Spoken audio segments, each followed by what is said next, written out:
Hello everyone, કેમ છો બધા? આપણે થોડા દિવસો પહેલાં ઇમ્યુનિટીના વાર્તાલાપ સાથે મળ્યા હતા. દરરોજના પેપરના ન્યૂઝ, ઇન્ડિયાના, અહીંયાના, દેશ વિદેશના જોઉં છું અને બીજો વિચાર આવ્યો કે ઇમ્યુનિટીમાં મહત્ત્વનું એક ફેક્ટર ચર્ચા કરવા જેવું છે. એટલે ફરીવાર મેં કોશિશ કરું છું કે આપણે એ વિષયની થોડી ચર્ચા કરીએ. આજનો મુખ્ય સબ્જેક્ટ કોરોનાનો ભય, માનસિક સ્થિતિ અને ઇમ્યુનિટી. આ ત્રણ વસ્તુ આપણે એમાં સમાવીશું. માનસિક અસરની ઇમ્યુનિટી પર કેવી રીતે કઈ કઈ અસર થાય છે એ બહુ જરૂરી છે. અને આવી પરિસ્થિતિની અંદર મનથી એકદમ મજબૂત રહેવું બહુ આવશ્યક વસ્તુ છે. કોઈ પણ આપણા ઓળખીતાના કે કોઈ નજીકના સગાના જો સમાચાર સાંભળીએ કે ખાલી 35 વર્ષનું જ હતું અને 4-5 દિવસમાં જ એ પેશન્ટ મરી ગયું, તો આપણને ડર પેસે કે ચલો આપણે બહાર નથી જવું. જે આપણે કાળજી લેતા ના હોય, જેમ કે ઘરે હાથ ધોવાની, આવીને તરત, એ બધી જ આપણે તાત્કાલિક લેવા માંડીએ. તો એનું કારણ શું? કે મૃત્યુનો ભય. એવી ઘણા પેશન્ટો છે જે અહીંયા ફોન આવે છે, સર મને ગળામાં ખીચખીચ જેવું થાય છે અને ગઈકાલ સાંજે તો મારા શ્વાસ લેવામાં થોડી તકલીફ પડતી હતી, મને કોરોના તો નહીં હોય ને એમ. તો આપણે એને પૂછીએ તો તાવ આવે છે, બીજા કોઈ લક્ષણો ખરા ડ્રાય કફ જેવા, શરીરે ઇચિંગ આવતી હોય, ડાયરિયા થયા હોય? તો કે ના, એવું કશું થતું નથી. પછી એને બહુ સારી રીતે કાઉન્સેલિંગ કરવું પડે કે ભાઈ તને કંઈ છે નહીં, આ ભયના તને એન્ઝાયટી છે, એન્ઝાયટીના કારણે તકલીફ થયેલી છે, તો તું ચિંતા ના કરીશ, થોડું ગરમ પાણી પી, ગયા વખત મેં જે કંઈ આદુના અને બધા ઉપચારો બતાવ્યા હતા એ કર અને સારું થઈ જશે. અને પ્લેસિબો તરીકે એમને કહું કે હું ત્યાં ઉંડેરા ફોન કરી દઉં છું, તમે જયદેવભાઈ પાસે કે અવનીબેન પાસે એક ગોળી લઈ આવજો, એટલે બીજે દિવસથી સારું થઈ જશે. એટલે હવે એ સામાન્ય જ દવા આપણે આ સિતોપલાદી છે, જેઠીમત છે, એનું એક કોમ્બિનેશન છે અમારું, અમે આપીએ, એ લે એટલે તરત જ બીજે દિવસ એનો ફોન આવે કે ના આજે મને સારું લાગે, લગભગ 50%. એટલે ઘણી વખતે માનસિક ભય આપણને પરિસ્થિતિને વધારે પડતો બગાડતો હોય છે. માટે માનસિક અવસ્થાની આપણા શરીરની ઇમ્યુનિટી પર અને શરીર પર શું શું અસર થાય છે અને આપણે શું શું કાળજી રાખવી જોઈએ એ આપણે થોડું વિચારીએ તો વધારે સારું. એવી લગભગ 50-60 જેવી માનસિક અવસ્થા છે. એન્ઝાયટી છે, ડિપ્રેશન છે, સાયકોસિસ છે, ઓવર થિંકિંગ છે, આવા બધા ઘણા માનસિક રોગો છે. જો લિસ્ટ લેવા જઈએ બધા બાયપોલર ડિઝીઝ છે, બધા કેટલાય 20-25 લિસ્ટ થઈ જાય, પણ એની અત્યારે આપણે કોઈ આવશ્યકતા છે નહીં. અત્યારનો આપણો મેઇન સબ્જેક્ટ છે કે અત્યારે જે આ મહામારી ચાલી રહી છે એમાં સ્વસ્થ રીતે અને મનથી મજબૂત કેવી રીતે રહેવું એ જ વિશે આપણે થોડી ઘણી ચર્ચા કરીશું. આના કારણે તમે જો ભય પેસાડો તો તમારા મૂડ પર છે, તમારા બિહેવિયર પર છે, તમારા ખોરાક, ભૂખ લાગવી છે, એ બધા પર બહુ મોટી અસર થતી હોય છે. અને એના કારણે માણસ ન ધારવા અને ન ઈચ્છવા છતાં પણ એ બીમાર થતો હોય છે. હવે થોડીક સૌથી પહેલું એક પૂર્વ ભૂમિકાની અંદર માનસિક પરિસ્થિતિ આપણી ઇમ્યુનિટીને કઈ રીતે હેમ્પર કરે છે એ પણ જોઈ લઈએ. કે સાયન્ટિફિક દ્રષ્ટિએ જોઈએ તો વધારે પડતી એન્ઝાયટી, ફિયર એટલે ડર, મૃત્યુનો ભય અને કંઈ પણ આપણને તકલીફ થાય તો તરત જ આપણે એને કોરોનાના સિમ્ટમ્સ જોડે એને સરખાવવા માંડીએ છીએ. એના કારણે આપણા બોડીમાં એડ્રેનલિન્સ અને કોર્ટિઝોન જેવા હોર્મોન્સ સિક્રેટ થતા હોય છે, જે આપણી ઇમ્યુનિટીને નુકસાન કરવા માટે બહુ જ મહત્ત્વનો ભાગ ભજવતો હોય છે. બીજી વસ્તુ એવી છે કે ઇમ્યુનિટીનો સેલ્સ અને આપણી માનસિક પરિસ્થિતિના કારણે જે સાયટોકિન લિબરેટ થઈ અને ઇમ્યુન સેલ્સની અંદર જે ઇન્ફ્લેમેશન ઊભું કરે છે, એનું કારણ એ છે કે એનું કન્ફિગરેશન્સ, એનું સ્ટ્રક્ચર સરખા હોય છે, માટે સીધું એ ઇમ્યુન સેલ્સ પર અસર કરે અને એમાં ઇન્ફ્લેમેશન પ્રોડ્યુસ કરે અને આપણે જે કંઈ તકલીફ આપણે મનમાં વિચારતા હોય એ તકલીફને વધારતી હોય છે. માટે માનસિક રીતે આપણે સ્વસ્થ રહેવું જોઈએ. સામાન્ય રીતે જે માણસ બહુ વખતથી બીમાર હોય, જેને ડાયાબિટીસ છે, હાઇપરટેન્શન છે, અથવા તો બીજા કોઈ ઓટો ઇમ્યુન ડિસઓર્ડર્સ હોય અને જે સ્ટીરોઇડ્સ લેતું હોય અથવા તો ઇમ્યુનો સપ્રેસિવ મેડિસિન્સ લેતું હોય, એવા લોકોએ આ બધી બાબતોમાં ખાસ કાળજી રાખવી જોઈએ. અને આવા વ્યક્તિઓ ઘણા લાંબા વખતથી પીડાતા હોય છે, એટલે એમને સ્વાભાવિક છે એક તો જે રોગ હોય એ જલ્દી મટતો ના હોય એની ચિંતા હોય, અને ઉપરથી આ જાતના પેન્ડેમિક જેવી પરિસ્થિતિ ઊભી થાય એટલે એની અંદર માનસિક રીતે માણસ જલ્દી નબળો પડતો હોય છે અને આ જાતના વિચારો ઉદ્ભવતા હોય છે. માટે આ જાતના વિચારો કરવા જોઈએ નહીં.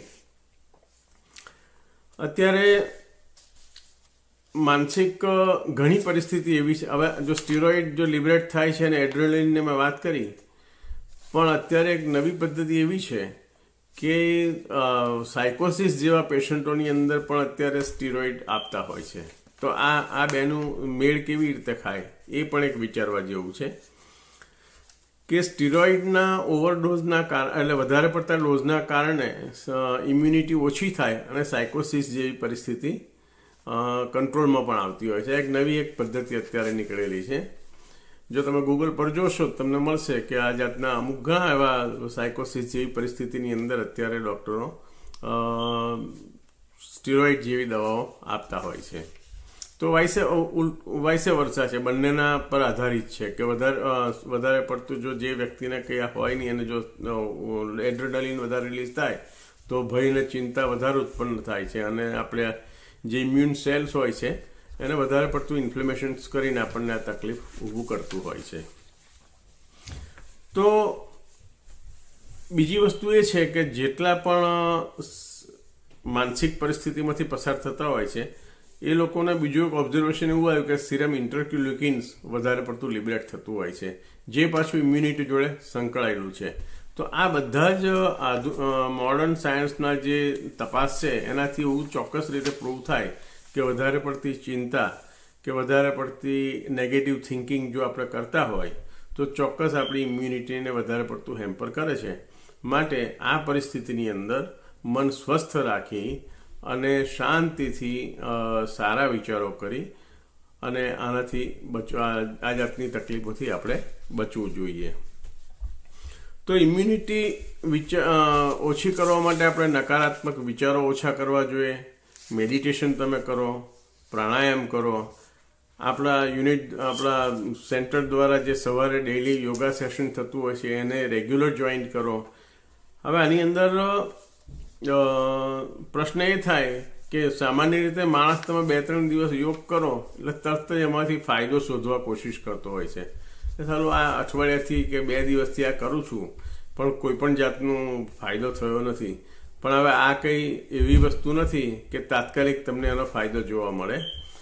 તો આના માટે થોડી ધીરજ રાખવી આવશ્યક છે અને ધીરજ સાથે જો કામ કરશો તો આમાંથી તમે ચોક્કસ રીતે બહાર આવી શકો. તમે જુઓ છો કે માનસિક રોગી જે લોકો હોય છે એ લોકો વર્ષો સુધી યર્સ ટુગેધર દવાઓ લેતા જ કરતા હોય છે. એમને કોઈ દિવસ એમની તકલીફો ઓછી થતી નથી હોતી, કારણ કે એક હેબિચ્યુઅલ ફોર્મ થઈ જતું હોય છે અને પોતે સુધરવા એમાંથી માગતા નથી, કારણ કે એમને એવો ડર લાગે છે કે જો આ ગોળી નહીં હોય તો પાછી મારી તકલીફ વધશે.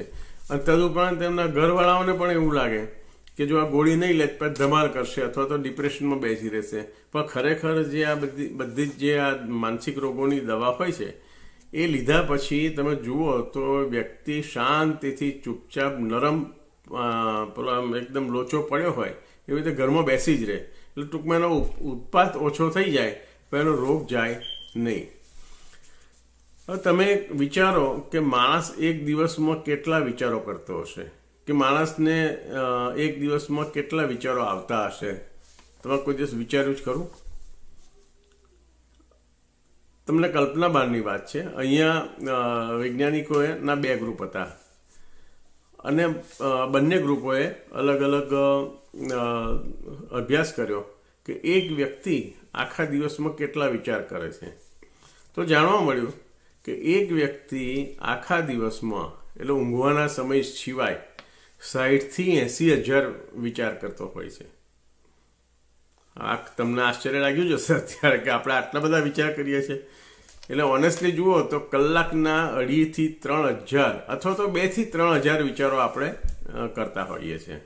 જે નેગેટિવ વિચાર હોય એ તો મગજમાંથી એકદમ સ્પીડ બંધ નીકળી જતો હોય છે, અને એકનો એક વિચાર તમે કેટલી વખત કરતો હોય છે એ પણ તમે વિચારી જુઓ તો તમને આશ્ચર્ય થશે કે આપણે એકનો એક જ વિચાર ઘણી બધી વાર કરતો હોય છે કે જેની અંદરથી કોઈ નિરાકરણ નીકળતું છે નહીં, અને આપણો સમય અને શક્તિનો બરબાદ એમાં થતી હોય છે, બીજું કશું થતી નથી હોતું. તમે નાહતા હોય, બેઠા હોય, ખાલી હિંચકા પર બેઠા હોય, એમને એકલા બેસી રહ્યા હોય, વાંચતા હોય, અરે ઇવન ઘણી વખતે ટીવી જોતા જોતા પણ અંદર જો કંઈક એવો પ્રસંગ આવી જાય તો પાછો એના તમે એવો કોઈ બનાવ બન્યો હોય એને જોડી અને પછી એના વિચારો પર માણસો ચડી જતા હોય છે.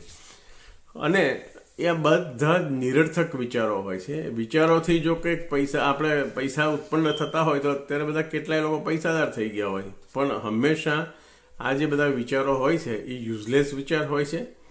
હા, તમે કોઈ પ્રોજેક્ટ કરતા હોય ને પ્રોજેક્ટનો વિચાર આવે તો એ વસ્તુ બરાબર છે, પણ એ પ્રોજેક્ટ જેમ જેમ તમે એક્ઝિક્યુટ કરો તેમ તેમ એ બધા વિચારો ઓછા થતા જાય.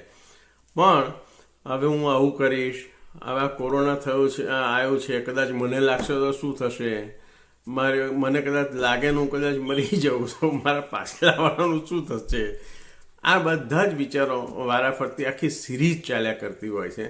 અને એક વ્યક્તિ 1 કલાકના 2,000 થી 2,500 વિચાર કરતો, 2,000 થી 3,000ની વચ્ચે વિચાર કરતો હોય છે. આ એક સાયન્ટિફિક રીતે પ્રૂવ થઈ ગયેલી વાત છે. તો આ જાતના વિચારો જે છે એ હંમેશા ઇમ્યુનિટીને ઓછા કરે છે, અને આ જાતના નકારાત્મક વિચારો આપણે કરવા જોઈએ નહીં. બીજી મહત્વની વાત એ છે કે તમે જો ધ્યાનમાં બેસો, મેડિટેશન આ લાઈવ યોગાની અંદર કરાવતો હોય છે, એ વખતે તમે વિચારી જુઓ કે તમે કેટલા વિચારો કર્યા. વાંચવા બેસો તો પણ તે વખત વિચાર તમને આવશે. અરે ઇવન ઘણા લોકો રસ્તે ચાલતા ચાલતા પણ વિચાર કરે છે કે આ વ્યક્તિએ મને આવું કર્યું માટે એનું કેવી રીતે એનો બદલો લઉં, આ છે તે છે, નેગેટિવ. બધા ઓલમોસ્ટ મોટાભાગના વિચારો યુઝલેસ અને નેગેટિવ હોય છે. માટે આ જાતના વિચારો આપણા શરીરની ઇમ્યુનિટી પર અસર કરતી હોય છે. એટલે આવા નેગેટિવ વિચારો આપણે કરવા જોઈએ નહીં. ધંધાના વિચારો કે આને હું પ્રોગ્રેસ કેવી રીતે કરું, પણ હવે પ્રોગ્રેસ તમે વિચારો ખરા, પણ તમારી પાસે એવું નેટવર્ક છે, એવા સંસાધનો તમારી પાસે તમે ઊભા કરેલા હોય, અથવા તો તમારી પાસે પહેલેથી એવું એક નેટવર્ક ઊભું થયું હોય ને તમે વિચારો, એક બે જણની સલાહ લો, પણ એ સલાહ આપણે લેતા છે નહીં. પણ કારણ કે એમાં પાછી બીક લાગે કે આ કોઈને ખબર પડી જશે કે હું આ ધંધો કરવા જઈ રહ્યો છું, એટલે એમાંય પાછો ડર ઊભો છે. પણ તમે એવા યોગ્ય વ્યક્તિનું જો સલાહ લો તો મને લાગે છે કે ત્યાં સુધી તમારા આ બધા વિચારવાની શક્તિ, તમારી જે શક્તિ વેડફાય છે એ ઓછી થશે, અને તમે એના સાચા કામની અંદર આ તમારી શક્તિને એનો ઉપયોગમાં લઈ શકશો.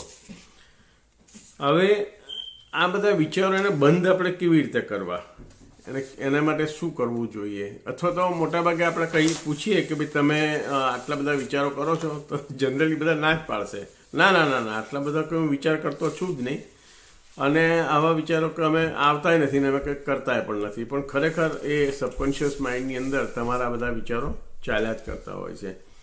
જો તમારે જાણવું હોય તો તમે ખરેખર આ બધું ડિસ્ટર્બ છો કે નથી એ જાણવા માટે હું તમને 4-5 પ્રશ્નો પૂછીશ. એની અંદર જો તમે ફિટ થતા હોય એટલીસ્ટ 2ની અંદર, તો સમજી લો કે તમે આ પ્રક્રિયામાં સતત કાર્યરત જ છો એમ. તમે do you gate easily nervous or irritated? તમે બહુ સહેલાઈથી એકદમ નર્વસ થઈ જાઓ અથવા તો ખીજવાઈ ઇરિટેટ થઈ જતા હોય, એવું બને છે ખરું તમારા જીવનમાં? અને એનો સાચો જવાબ કોઈને આપવાનો છે નહીં, તમારે તમારી જાતને જ પૂછવાનો છે.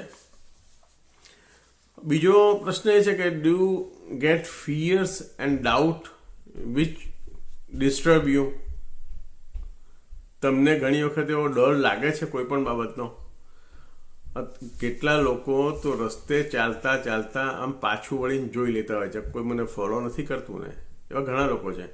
ઘણા લોકોને ત્યાં જો ટેલિફોન આવે ને તો પણ ગભરાઈ જતા હોય છે કે કોનો ફોન હશે, શું થયું હશે, કંઈ ખરાબ સમાચાર હશે. તો આ બધા હીન સત્વ અને અલ્પ સત્વવાળા મનુષ્યો હોય તો આવું થાય. કોકનો પહેલાં અત્યારે તો જો કે ફોન થઈ ગયા છે, બાકી પહેલાં તો જો ટેલિગ્રામ આવે, તાર આવે તો પણ લોકો ગભરાઈ જતા હતા, શેનો તાર છે, કંઈક ખરાબ થયું હશે. આપણા સંબંધીઓમાં અથવા તો કશામાં કોઈ બીમાર હોય અને અથવા તો કોરોનામાં કોઈ દાખલ થયેલો હોય, જો એમનો ફોન આવે તો પણ આપણે આમ નેગેટિવ તાત્કાલિક વિચારીએ, ચાલુ જતા રહ્યા હશે, શું થયું હશે. એટલે હંમેશા મન સ્વસ્થ રાખી અને કામ કરવું જોઈએ. ત્રીજો મહત્વની વસ્તુ કે do you get I think do you have difficulty to fall in sleep. તમને રાત્રે સહેલાઈથી ઊંઘ આવે છે ખરી? જો ના આવતી હોય તો તમારું માની લેજો કે તમારું મન ચોક્કસ કાર્યરત છે અને એના કારણે જ તમે ઊંઘી શકતા નથી.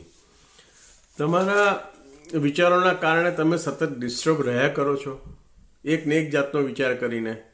માણસો નથી આવ્યા, કાલે આવશે કે નહીં? અરે સવારે 7:30 વાગે તમારે ત્યાં જો કોઈ કામવાળા બેન આવતા હોય અને જો 7:45 થઈ જાય તો આપણા ઘરની સ્ત્રીઓની અંદર ગભરામણ થઈ જાય, બ્લડ પ્રેશર વધી જતું હોય છે. અરે ઘણા લોકો તો 2-3 વખત બાથરૂમ પણ જઈ આવતા હોય છે. તમે પૂછો કે પેલી કામવાળી આવી નથી, હવે શું થશે, આ કામનું શું થશે, ફલાણું ઢીકણું, અને ગભરાઈ જતા હોય છે. માટે આ જાતના તમે જો કરતા હોય તો ચોક્કસ સમજવું તમે આ વિચારોનો કરવાની તમને ખોટી આદત પડી ગઈ છે અને તમારું મન એ રીતે એમાં ટેવાઈ ગયેલું છે. માટે આ જાતનું નેગેટિવિટી અને કશું વિચાર તમારે કરવા જોઈએ નહીં. બીજી વસ્તુ, તમે કોઈ પણ સિચ્યુએશનની અંદર ખીજવાઈ જાઓ છો, એજિટેશન પર આવી જાઓ છો. તમારા વાઈફ કંઈક કહે, તમારા બાળકો કહે, તમારા મિત્ર કહે, તમારા પડોશી કહે, તો તમને ન ગમે એકદમ, અથવા તો તમારે અનુકૂળ જો કોઈ વસ્તુ ન હોય અને એવી જો કોઈ કહે તો તમે તાત્કાલિક ખીજવાઈ જાઓ છો ખરા એના સમાધાન કર્યા કરતાં? જો આ બધા પ્રશ્નોના જવાબ હામાં આવતા હોય તો તમે આ કાલથી જ આજથી જ અત્યારથી જ આ બધા વધારે પડતું વિચારવાનું બંધ કરો, જે તમારા શરીરની ઇમ્યુનિટીને ઓછી કરે છે અને શરીરની અંદર જે રોગો હશે ને એ રોગોને તમારે વધારશે અને તમને અને જેમ બીજો રોગ વધશે એટલે તમને પાછી ફરીવાર નવા વિચાર આવશે. આ વિષય સર્કલ ચાલુ જ રહેશે. માટે આવા વિચારો જો નેગેટિવ કરતા હોય તો નેગેટિવ ના કરો. એમાંથી એનું સમાધાન તમારે શોધવાનું છે. જે વિચારો કરો છો એ તમને ખબર જ હોય છે કે હું જો વિચાર કરી રહ્યો છું એનું સોલ્યુશન આવવાનું છે કે નથી આવવાનું, તમને ખબર જ છે. એટલે જાતે જ થોડુંક કંટ્રોલ કરો અને આ અત્યારે પેન્ડેમિક સિચ્યુએશનની અંદર તમારે સ્વસ્થ રીતે રહેવાની જરૂર છે. તો આ વિચારોને સહેલાઈથી કઈ રીતે આપણે દૂર કરી શકીએ? તો એના માટે 7-8 સજેશન તમને આપું છું. એક તો ગમતી વસ્તુ કરો. તમને ધારો કે ગાર્ડનિંગનો શોખ હોય તો ગાર્ડનિંગને લગતું કંઈક કામ કરો, અથવા તો તમે ગૂગલ પર જુઓ કે ભાઈ ઘરે મેથી કેમ ઉગાડવી, ઘરે ધાણા કેમ ઉગાડવા, કોઈ એવા વેજીટેબલ્સ ઉગાડવા હોય તો કેવી રીતે કરવા, એની કાળજી કેમ રાખવી, તો તમને એમાં સમય પસાર થઈ શકશે. સંગીત વસ્તુ બહુ મહત્ત્વની છે. વૃદ્ધાવસ્થા જો તમારે સારી રીતે પસાર કરવી હોય તો તમારે એક કોઈ શોખ કેળવવો જોઈએ અને એના આધારે તમે કોઈ પણ જાતની ચિંતા સિવાય તમે તમારો સમય પસાર કરી શકો છો. તો મ્યુઝિક તમે સાંભળો, જે પ્રકારનું સંગીત ગમતું હોય, શાસ્ત્રીય સંગીત છે, લાઇટ મ્યુઝિક છે, ફોક સંગીત છે, ઇન્સ્ટ્રુમેન્ટલ મ્યુઝિક છે, ભજન છે. તમને જો ભગવાનની અંદર શ્રદ્ધા હોય ને તમને વધારે ગમતું હોય તમે માળાઓ ફેરવો અથવા તો એમનું નામ લો. સવારે એક નિત્યક્રમ બનાવી દો, સવારે ઉઠીને મારે આટલી માળા કરવી, આટલું નામ લેવું, આટલા પાઠ કરવા, તો તમારે ઘણો સમય જતો રહેશે અને આખા દિવસ દરમિયાનમાં ફરીવાર બીજી વખત પાઠ કરો. પણ તમે એમને બેસીને વિચાર્યા કરશો એ તમારા શરીરને અને મનને ચોક્કસ રીતે નબળું કરશે. બીજી વસ્તુ, હકારાત્મક વિચાર કરો, પોઝિટિવ થિંકિંગ. હું તમને જેટલું કહી રહ્યો છું ને એટલું સહેલું નથી આ પોઝિટિવ થિંકિંગનું, કારણ કે ડર એટલો બધો પેસી જાય આપણને કે તમે જો કરવા જાવ ના મને કંઈ નથી, પણ જો તે વખત પછી કંઈક ખાંસી આવી તો તરત થાય ચાલુ પણ આ ખાંસી આવી કેમ, એટલે પાછો પેલો જે નકારાત્મક વિચાર છે એ તમારા મન પર હાવી થતો હોય છે. એટલે વાણીમાં અને વર્તનની અંદર પણ તમે હકારાત્મક જ વિચાર કરો. વાણીની અંદર કેવી રીતે થાય કે ધારો કે તમને કોઈ તમારી પાસે સલાહ લેવા માટે આવ્યું કે ભાઈ મારે આ તકલીફ છે અને શું કરવું જોઈએ, તો એમાં ઘણા લોકો બે પ્રકારના લોકો હોય. એમાં કેટલાક નારા આમાં કંઈ થવાનું છે નહીં, હવે આ તારે સહન જ કરી લે, છૂટકો છે, આવા નેગેટિવ ટોક થઈ. પણ એને તમે એવી સલાહ આપો કે ચિંતા ના કરીશ, આવા આપણે આને મળીએ, તેને મળીએ, એમાંથી રસ્તો શોધીએ અને એમાંથી બહાર આવી જવાશે. ચિંતાનું કોઈ કારણ નથી. કોઈ રોગ થયો હોય તો ભાઈ આપણે બીજા એક્સપર્ટની સલાહ લઈએ, ઓપિનિયન લઈએ અને એની અંદરથી તમે બહાર આવી જશો. તો આ જાતના પ્રોત્સાહિત શબ્દોનો ઉપયોગ કરો, જેથી તમને પણ એક આદત પડે કે આપણે કોઈને પણ સલાહ આપીએ તો આપણે નકારાત્મક સલાહ ના આપીએ. અને આપણે ધીમે અને આ બધી વસ્તુ એવી છે કે રાતોરાત નહીં થાય. તમે શરૂઆત કરો પોઝિટિવ વિચારવાની, એટલે તમે ધીમે ધીમે ધીમે પોઝિટિવ વિચારવાની આદત પડી જશે અને બીજાને પણ તમે પોઝિટિવ વિચારતા તમે ચોક્કસ રીતે કરી શકો. બીજું, change your DVD in your mind.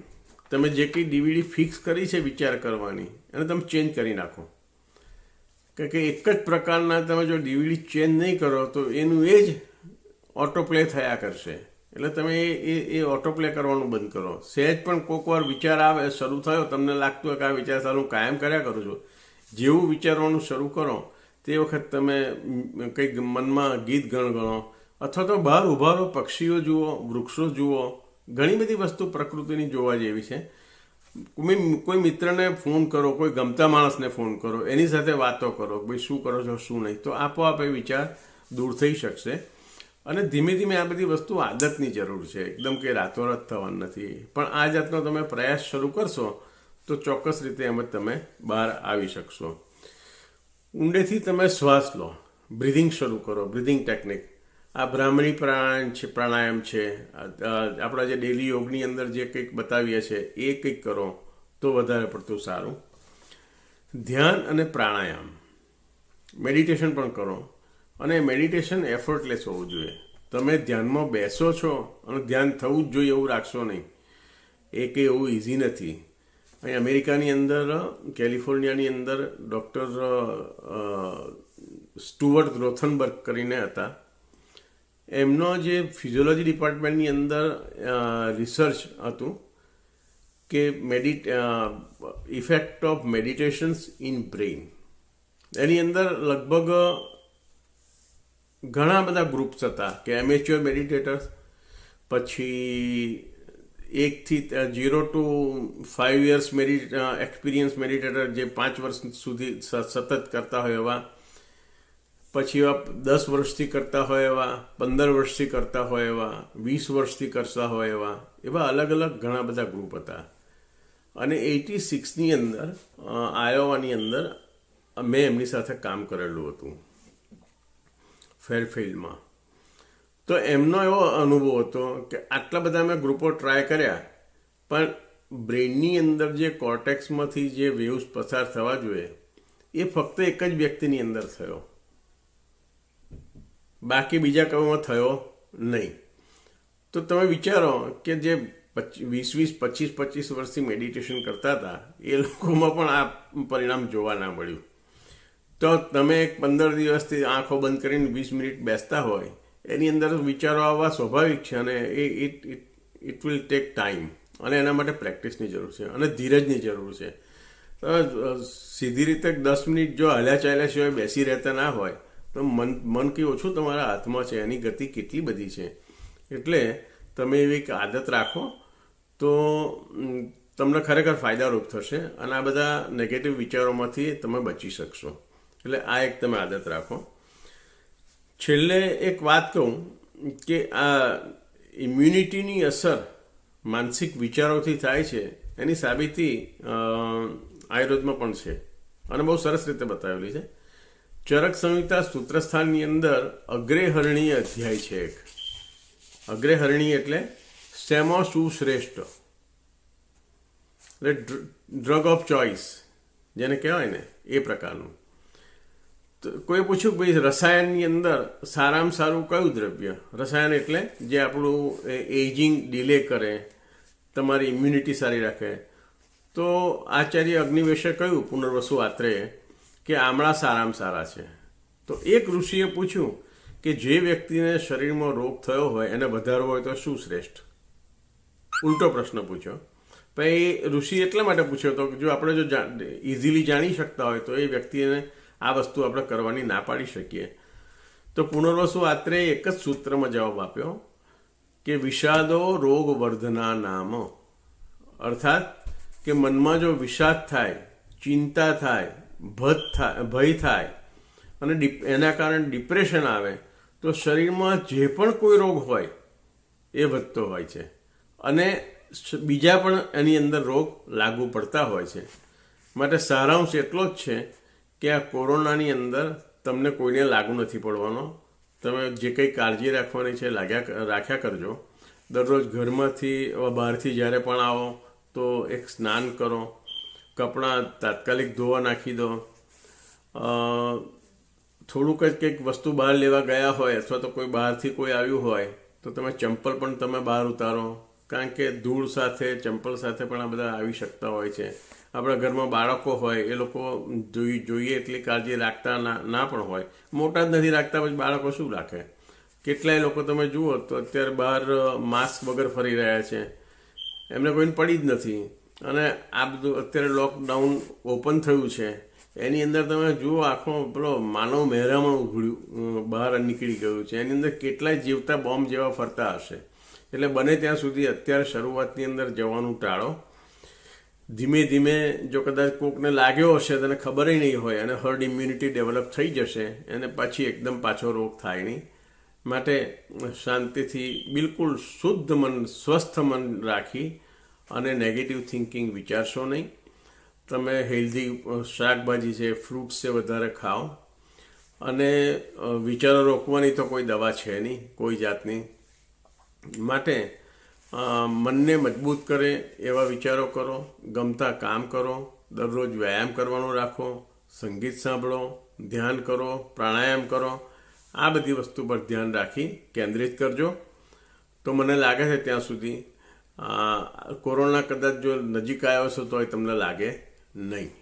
તો મારે આ વાત કહેવી હતી, ગયા વખત રહી ગઈ હતી, એટલે ફરીવાર હું આપણા વાર્તાલાપ રૂપે હું પાછો આવ્યો છું. આશા છે કે આ બધી સલાહો તમને ગમશે અને તમે એનું પાલન કરશો. Thank you. અને જો કોઈને પ્રશ્નો હોય તો પાછા ફરીવાર વોટ્સઅપ પર લખજો ગયા વખતની જેમ, તો પાછો ખુલાસો આપીશું. Thank you. બાય.